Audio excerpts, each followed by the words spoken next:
Hello friends, स्वागत है आपका फिर से आपके अपने channel A to Z job vacancies में। समय के अभाव के कारण कुछ टाइम के लिए आपके लिए क्लासेस उपलब्ध नहीं हो पाई थी, लेकिन अब मैं आपके लिए लगातार कॉन्टिन्यूस वे में टिल 18 अगस्त तक क्लासेस लेके आऊँगा और आपकी सारी यूनिट कंप्लीट हो जाएंगी। आज फ़िलहाल मैं आपके लिए लेके आया हूँ उत्तराखंड LT 2024 के टीचिंग एप्टीट्यूड से संबंधित टीचिंग मेथड्स के इम्पोर्टेंट MCQ, यानी शिक्षण विधियों के कुछ महत्वपूर्ण प्रश्न। आज के प्रश्न जो है दमदार प्रश्न आपके लिए होने वाले हैं। और अगर आपने शिक्षण विधि या टॉपिक कंप्लीट नहीं किया है तो आप यूनिट 3 में हमारी प्लेलिस्ट में जाके वहाँ से कंप्लीट कर सकते हैं। आपकी 2 यूनिट, यूनिट 3 और यूनिट 5 ऑलरेडी मैंने कंप्लीट करा दी है। यूनिट 4 पे काम चल रहा है, वो भी जल्द आपको कंप्लीट करा दी जाएगी और फिर यूनिट 1 और 2 को हम कंक्लूड करेंगे। आप बने रहिए आपके अपने channel A to Z job vacancies के साथ। अगर आप चैनल पर नए हैं तो चैनल को सब्सक्राइब करना मत भूलिए। तो चलिए स्टार्ट करते हैं आज की MCQ क्लास। ये MCQ क्लास आपके लिए इम्पॉर्टेंट हो सकती है, तो इसमें मैं इम्पॉर्टेंट क्वेश्चन सेलेक्ट करके लाया हूँ। तो चलिए करते हैं शुरू, पहले क्वेश्चन की तरफ बढ़ते हैं। तो पहला क्वेश्चन है, देखिए, कुछ विशिष्ट उद्देश्यों की पूर्ति हेतु विद्यार्थियों को ऐसी एक दूसरे के पूरक अनुभूतियों से युक्त क्रियाएं कराना जो मिलकर एक इकाई बन जाती है। उपरोक्त कथन निम्न में से किससे संबंधित है? ये जो ऊपर एक स्टेटमेंट दिया है कि कुछ विशेष उद्देश्यों की पूर्ति हेतु विद्यार्थियों को ऐसी एक दूसरे की पूरक अनुभूतियों से युक्त क्रियाएं कराना जो मिलकर एक इकाई बन जाती है। उपरोक्त कथन निम्नलिखित में से किससे संबंधित है? यह कथन किससे संबंधित है? पाठ योजना से, शिक्षण विधियों से, इकाई कौशल से, या फिर आपका शिक्षण कौशल से? तो आपको इसका सही आंसर बताना है। तो इसका सही आंसर हो जाएगा, देखो क्या कह रहा है कि विद्यार्थियों को एक दूसरे के पूरक अनुभूतियों से युक्त क्रियाएं कराना जो मिलकर एक इकाई बन जाती है। इसी में इसका आंसर छिपा हुआ है। इकाई बन जाती है का मतलब हो गया कि आपको जो है इकाई योजना तैयार करनी है, तो इसलिए ऑप्शन नंबर हो जाएगा C करेक्ट। बढ़ते हैं दूसरे प्रश्न की तरफ। श्रवण, पाठन, लेखन आदि किस उद्देश्य के अंतर्गत आते हैं? सुनना, पढ़ना और लिखना किस उद्देश्य के अंतर्गत आते हैं, ये आपको बताना है। भावात्मक उद्देश्य के अंतर्गत, ज्ञानात्मक उद्देश्य के अंतर्गत, सृजनात्मक यानी क्रिएटिव, और कौशलात्मक उद्देश्य के अंतर्गत। तो भावात्मक, ज्ञानात्मक, सृजनात्मक या कौशलात्मक, जो सुनना, पढ़ना और लिखना है, ये आपके आएंगे कौशलात्मक उद्देश्य के अंदर, यानी स्किल एम्स के अंदर। तो इसका सही आंसर हो जाएगा आपके पास 4th यानी D ऑप्शन। बढ़ते हैं प्रश्न संख्या 3 की तरफ। संचालन, हाव भाव, मौखिक दृश्य परिवर्तन, विराम आदि घटक निम्न में से किस सूक्ष्म शिक्षण कौशल के घटक हैं? तो ये जो आपके हैं संचालन, हाव भाव, मौखिक दृश्य परिवर्तन, विराम आदि घटक निम्न में से किस सूक्ष्म शिक्षण कौशल के घटक हैं? जैसे आप हाव भाव देते हैं, मौखिक दृश्य परिवर्तन करते हैं, अपना थोड़ा सा विराम देते हैं, तो ये क्या है? किस किस उद्देश्य कौशल के अंतर्गत ये आते हैं सूक्ष्म शिक्षण के? श्यामपट्ट लेखन कौशल, उदाहरण सहित दृष्टांत कौशल, उद्दीपन परिवर्तन कौशल, या प्रस्तावना कौशल? तो देखिए, जो हाव भाव है, मौखिक दृश्य परिवर्तन, आप अपने चेहरे के दृश्य को चेंज कर देंगे, अचानक से आप रुक जाएंगे, तो इससे क्या होगा? श्यामपट्ट लेखन से कोई मतलब है नहीं। उदाहरण सहित दृष्टांत में तो आप अपने हाव भावों को ज़्यादा परिवर्तित करते हैं, उससे मतलब नहीं है। तो यहाँ पे जो सही आंसर हो जाएगा तीसरा, यानी थर्ड का C ऑप्शन सही हो जाएगा। उद्दीपन परिवर्तन कौशल, आप संचालन करेंगे, हाव भाव चेंज करेंगे, मौखिक दृश्य परिवर्तन करेंगे, रुकेंगे, ये किसके अंतर्गत आएगा आपके पास? उद्दीपन परिवर्तन कौशल के अंतर्गत आएगा। बढ़ते हैं प्रश्न संख्या 4 की तरफ। प्रश्न संख्या 4, सीतावाद किस तरह की शिक्षण सहायक सामग्री है? जो सीतावाद है वो किस तरह की शिक्षण सामग्री है? देखिए, जनरली आप टीवी के बारे में जानते हैं, अन्य शिक्षण सामग्री के बारे में जानते हैं, लेकिन आपको यहाँ पे बताना है कि जो शिक्षावाद है ये एक सीतावाद है। सीतावाद जो है वो किस शिक्षण सामग्री सहायक सामग्री के अंतर्गत आता है? दृश्य, श्रव्य, श्रव्य दृश्य या स्पर्श्य? तो ये जो होता है आपका, ये होता है श्रव्य। तो इसलिए ऑप्शन नंबर हो जाएगा 2 करेक्ट, यानी श्रव्य के अंदर। अब बढ़ते हैं प्रश्न संख्या 5 की तरफ। बढ़ते हैं आज के 5वें प्रश्न की तरफ। 5वां प्रश्न है, सूक्ष्म शिक्षण अध्यापन नियंत्रित अभ्यास का सूत्र है जिसमें एक विशिष्ट अध्यापन व्यवहार को नियंत्रित दशाओं में सीखना संभव है। सूक्ष्म शिक्षण की यह परिभाषा किसने दी है? आपको बताना है कि सूक्ष्म शिक्षण से संबंधित जो यह परिभाषा लिखी हुई है जिसमें कहा गया है कि सूक्ष्म शिक्षण अध्यापन नियंत्रित अभ्यास का सूत्र है जिसमें एक विशिष्ट अध्यापन व्यवहार को नियंत्रित दशाओं में सीखना संभव है। यह परिभाषा किस मनोवैज्ञानिक ने दी थी सूक्ष्म शिक्षण से संबंधित? आपको यह बताना है।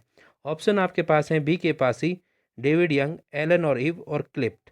तो इसका जो सही आंसर हो जाएगा वो आपके पास हो जाएगा एलन और इव ने। तो प्रश्न संख्या 5 का हो जाएगा आपका सी ऑप्शन सही, यानी थर्ड ऑप्शन सही हो जाएगा। पढ़ते हैं प्रश्न संख्या 6 की तरफ। अध्यापक का सहमति में सिर हिलाना किस पुनर्बलन के अंतर्गत आता है? यदि कोई अध्यापक जो है सहमति में सिर हिला रहा है तो वह किस पुनर्बलन के अंतर्गत आएगा? इसका आंसर आपको बताना है। ऑप्शन आपके पास है सकारात्मक शाब्दिक पुनर्बलन के अंतर्गत, सकारात्मक अशाब्दिक पुनर्बलन के अंतर्गत, नकारात्मक शाब्दिक पुनर्बलन के अंतर्गत और नकारात्मक अशाब्दिक पुनर्बलन के अंतर्गत। तो दो चीज़ें यहाँ पे आपको देख रही होंगी। एक तो क्या हो रहा है कि अध्यापक सहमति में सर हिला रहा है, तो एक तो वो सहमत है और दूसरा क्या है, वो केवल सिर हिला रहा है। तो सहमति में सिर हिलाने का मतलब सहमति जो शब्द जुड़ा हुआ है कि वह आपकी बात से संतुष्ट है, तो इसका मतलब वो सकारात्मक है।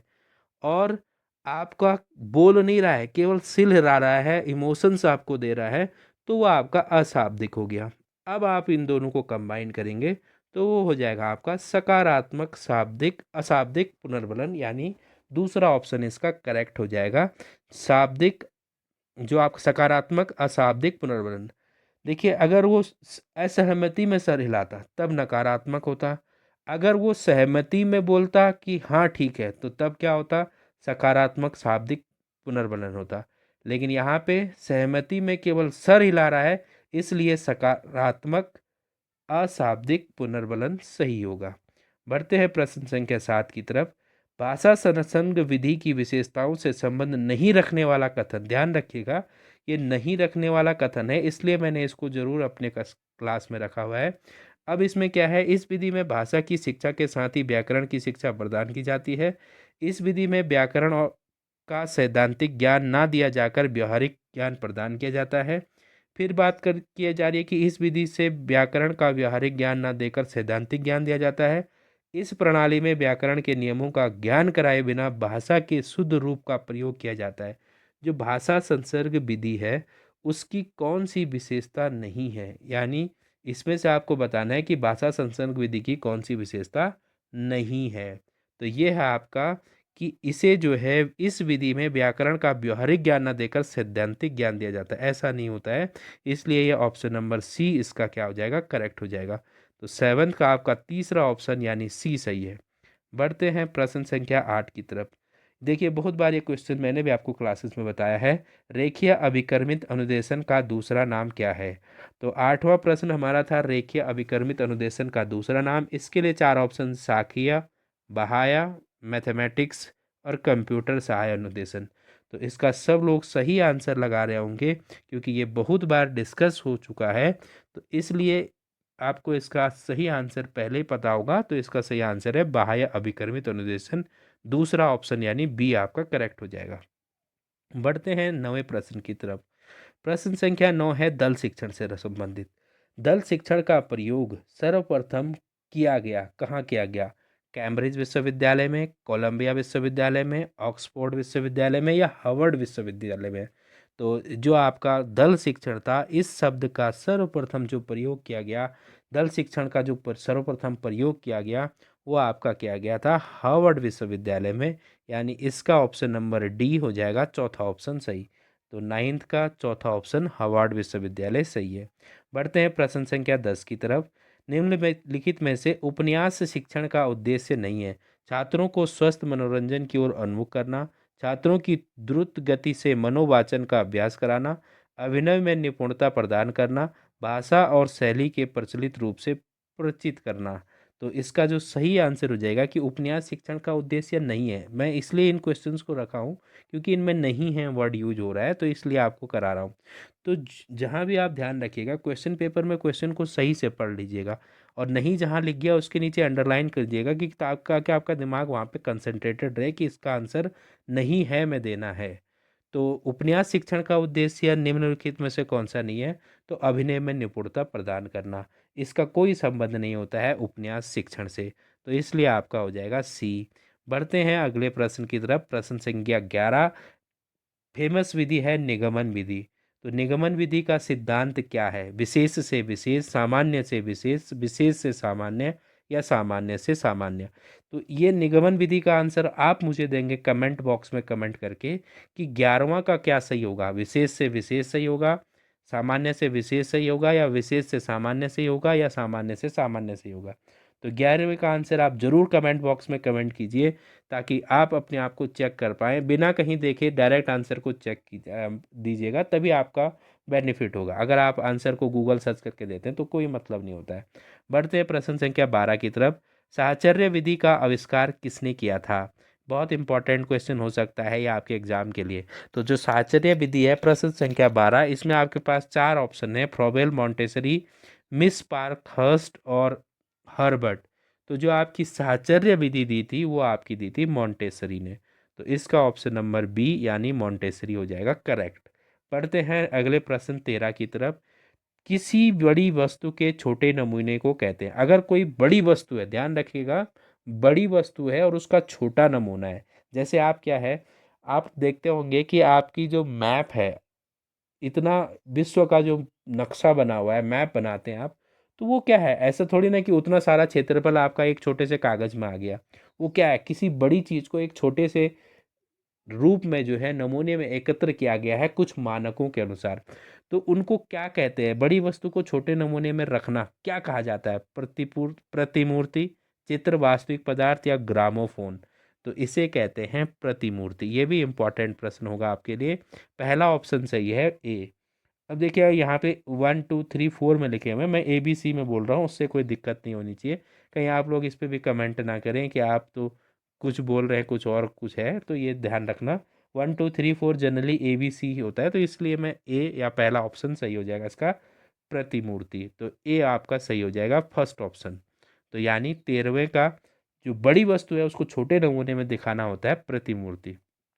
बढ़ते हैं प्रश्न संख्या 14 की तरफ।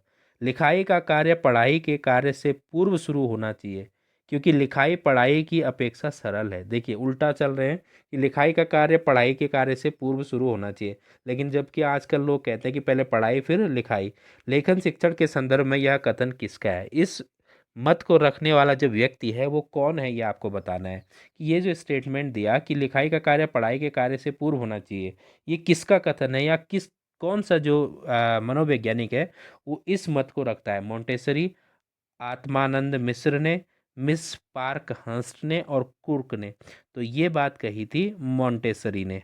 तो 14वां का पहला ऑप्शन यानी ए करेक्ट हो जाएगा, मोंटेसरी। पढ़ते हैं प्रश्न संख्या 15 की तरफ। भाषा की दृष्टि से रचना के कितने प्रकार होते हैं या कितने रूप होते हैं? 2 3 4 या 5? तो भाषा की दृष्टि से जो रचना होती है वो 2 प्रकार की होती है, इसलिए ऑप्शन नंबर ए हो जाएगा करेक्ट, 2। बढ़ते हैं प्रश्न संख्या 16 की तरफ। प्रश्न संख्या 16 है, कविता शिक्षण की प्रश्नोत्तर प्रणाली को किस नाम से भी जाना जाता है? व्याख्यान प्रणाली, खंडानवन प्रणाली, शब्दार्थ कथन, या व्यास प्रणाली। तो जो कविता शिक्षण की प्रश्नोत्तर प्रणाली है उसे खंडानवय प्रणाली से जाना जाता है, इसलिए ऑप्शन नंबर बी हो जाएगा करेक्ट। बढ़ते हैं प्रश्न संख्या 17 की तरफ। भाषा के निदानात्मक परीक्षण वह परीक्षण है जिसके द्वारा अनुसंधानकर्ता छात्र के भाषागत दोषों को खोजता है जो अपने स्कूल के विषय में सामान्य प्रगति नहीं कर पाते हैं। यह परिभाषा किसकी है? तो भाषा के निदानात्मक परीक्षण से संबंधित परिभाषा पाई सोनेल, क्रॉनबैक और कुक, इनमें से किसने दी थी? तो ये परिभाषा दी थी आपके पास सोनेल ने, यानी बी ऑप्शन हो जाएगा करेक्ट। बढ़ते हैं प्रश्न संख्या 18 की तरफ। इस विधि में मातृभाषा के माध्यम से नवीन भाषा को पढ़ाया जाता है। यह कथन कौन सी विधि के संदर्भ में कहा गया है? जो ये कथन कहा गया कि मातृभाषा के माध्यम से नवीन भाषा को पढ़ाया जाए, तो ये किस विधि के संदर्भ में कहा गया? गठन विधि, प्रत्यक्ष विधि, वेस्ट की विधि या परोक्ष विधि? यानी अगर मैं सिंपल लैंग्वेज में आपको कहूँ तो मातृभाषा के माध्यम से नवीन भाषा को पढ़ाया जाए, ये किस विधि के अंतर्गत आएगा? तो ये आएगा आपके पास परोक्ष विधि के अंदर। ये इंपॉर्टेंट हो सकता है आपके लिए, इसीलिए मैं इसको लेके आया हूँ। तो ऑप्शन नंबर 4 हो जाएगा इसका करेक्ट, यानी डी ऑप्शन करेक्ट हो जाएगा क्वेश्चन नंबर 18 का। बढ़ते हैं प्रश्न संख्या 19 की तरफ। लिखित सामग्री को मन ही मन बिना आवाज किए चुपचाप पढ़ना कहलाता है। तो ये तो सबको पता होगा, स्वर वाचन, अनुकरण वाचन, मौन वाचन, समवेत वाचन। जब आप किसी लिखित सामग्री को चुपचाप पढ़ते हैं तो उसे क्या कहते हैं? तो उसको कहते हैं मौन वाचन, यानी इसका सी ऑप्शन सही हो जाएगा 19 का। बढ़ते हैं प्रश्न संख्या 20 की तरफ।